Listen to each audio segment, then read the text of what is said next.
Okay, I see a question from Nordis. Nordis, if you want to unmute yourself, we have a discussion. Nordis asked a question: do you have a touch plan that you use to follow up or stay in touch with attorneys that you've had results with? Nordis, so you want to unmute yourself and have a discussion on that? We can talk about what you have done or haven't done. There you are. Sure. Hey, Bill. Hey, Nordis. So where do you sell real estate? Florida, Miami, Florida. Very nice, in 305. So I'm going to guess behind the question is you've been made contact with attorneys, but you're not getting business from them yet, correct? I actually have had good success with a few of them and build really good relationships. Great. I just know that part of the follow-up is staying in front of them, you know, building that relationship more and more. And I just want to make sure that I'm also coming from a place of value. Right. So I'm just wondering if you have anything that has worked as touch points. So I would say kind of my social media marketing strategy coach, if I was to say that, or philosopher, is Gary Vaynerchuk, Gary V. He would say smother your prospects with content. Another one of my favorites is Grant Cardone, who's down in South Florida as well, in Aventura. Kind of the same thing. When they talk about their touch programs, I mean, they talk about 5 to 7 per day per platform. I don't do that. I can't get that much done. I don't have that kind of ambition. But I will say that I do my own video weekly. We cut that into 5 or 6 pieces that we post weekly. I do an interview one-on-one, 2 or 3 a week that I post.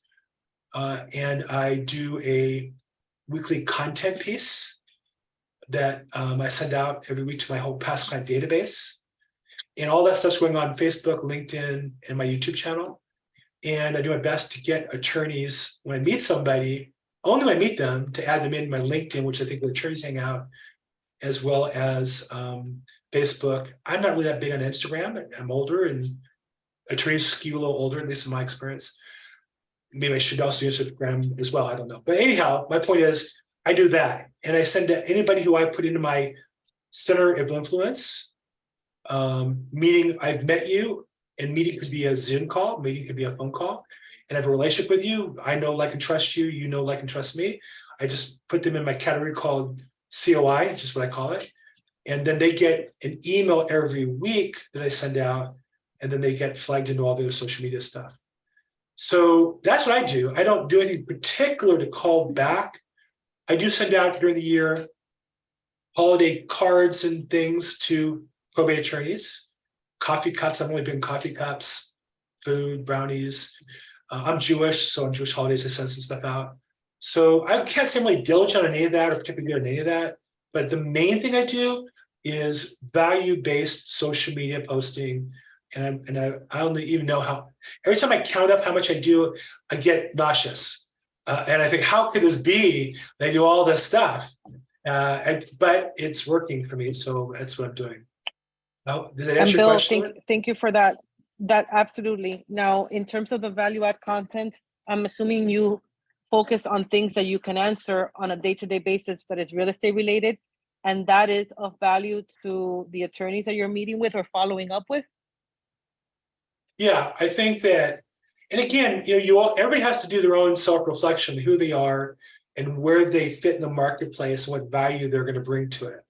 So that said, I want to focus on that. So I do a Monday piece on the real estate market. I review stats, mortgage rates, inventory, and then a few newsworthy articles. That's all one email. And then I do a video of that. It's about 10 minutes. And that gets posted everywhere once a week.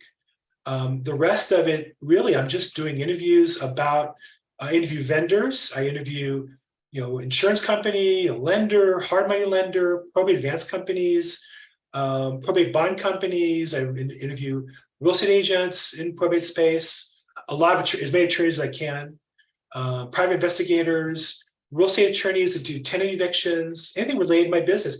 Truly, any vendor that I talk to, I invite them for me to interview them, and I put them on my channel.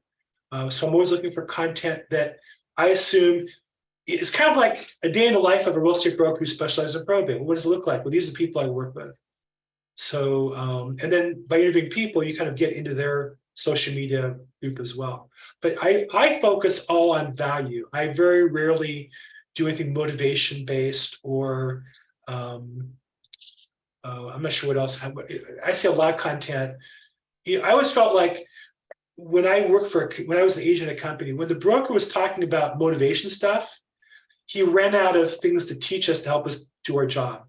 Because really, I get up every morning and I want to go to work and I want to be successful. I don't need somebody to send me a picture of them with some motivational quote or story. I'm already at work.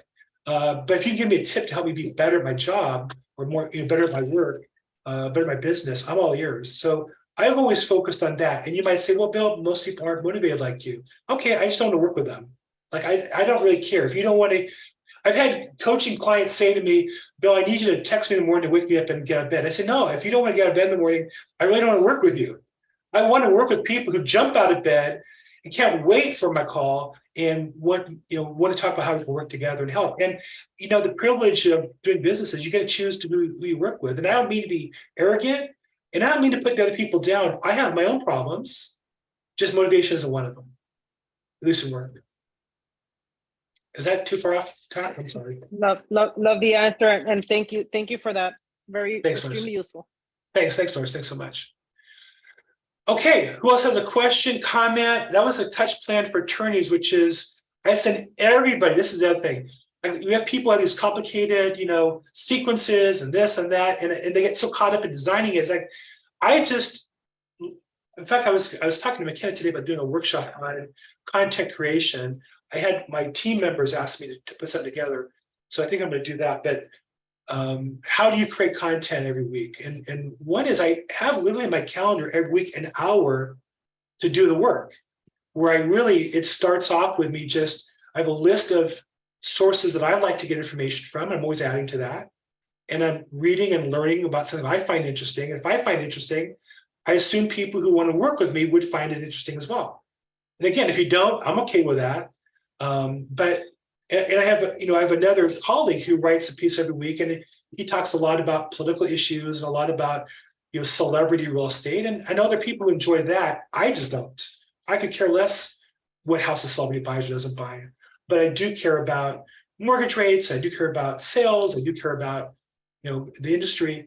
So you have to find out what you like and make sure you focus on that. And so I just do that every week. And I start with one article at a time, and I would add more to it. And you get feedback from people, and you find the more you do it, the more you find your voice.